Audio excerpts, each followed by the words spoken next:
कच्चे तेल के बाजार में चीन के कदम से बड़ी हलचल है। इस साल चीन ने रोज 10 लाख बैरल तेल जमा करना शुरू किया है, जिसके साथ चीन वैश्विक तेल बाजार की सबसे बड़ी ताकत बन गया है। चीन अप्रैल से 11.6 मिलियन बैरल प्रतिदिन तेल आयात कर रहा है। ये चीन की रिफाइनरी क्षमता से काफ़ी ज़्यादा है।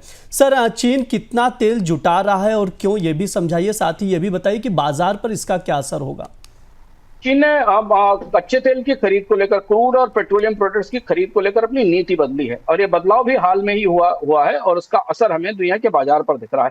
10 lakh barrel oil per day है और ये इससे चीन दुनिया में सबसे बड़ा ऑयल इंपोर्टर बन गया है। चीन ने दरअसल जनवरी 2025 में एक नया एनर्जी कानून लागू किया था, जिसके हिसाब से अब निजी रिफाइनरीज भी सरकारी रिजर्व का हिस्सा हो गई है। यानी ऑयल जो है वो नेशनल एसेट बन गया है, नेशनल ड्यूटी बन गया है, जिसलिए प्राइवेट रिफाइनरीज को भी अब उसी तरह से तेल आयात करने की छूट है जैसे सरकारी रिफाइनरी करती। तेल सस्ता है, रूस और ईरान 10 से 15 डॉलर का डिस्काउंट दे रहे हैं, ब्रेंट से कम है और पश्चिम में प्रतिबंध है। और चीन को युआन में तेल का भुगतान करने की सुविधा है। रूस को, ईरान को, मध्य पूर्व के देशों को युआन ट्रेडिंग में काफी तेजी से आगे आया है, इसलिए चीन को सस्ता तेल मिल रहा है। भविष्य की तैयारी भी है।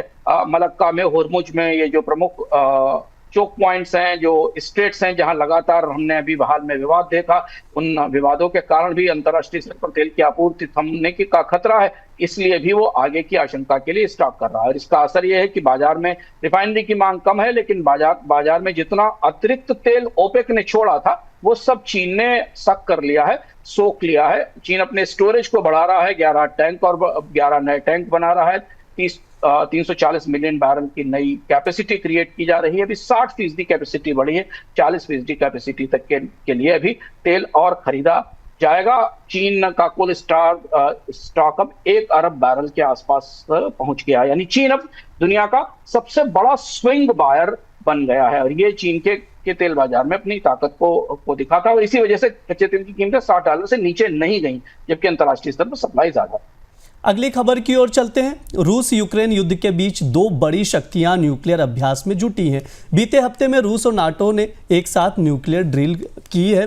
तनावपूर्ण कूटनीति और ट्रंप पुतिन शिखर सम्मेलन की देरी के बीच इसे एक मजबूत संदेश माना जा रहा है। सर, ये पूरी एक्सरसाइज क्या थी और आगे क्या होने वाला है?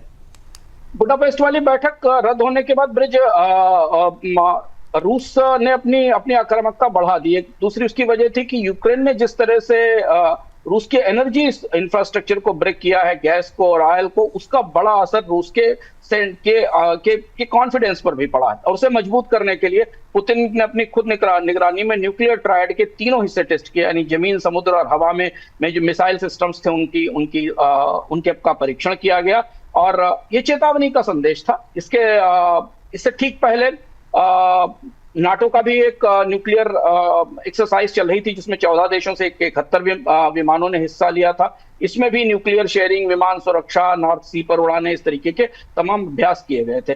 तो ये एक तरीके का शैडो प्ले है। पुतिन ने अपनी ताकत दिखाने की कोशिश की है ताकि बातचीत के लिए दबाव बढ़े और अगर कोई संधि या समझौता होता है तो उनकी शर्तें मानी जा सकती।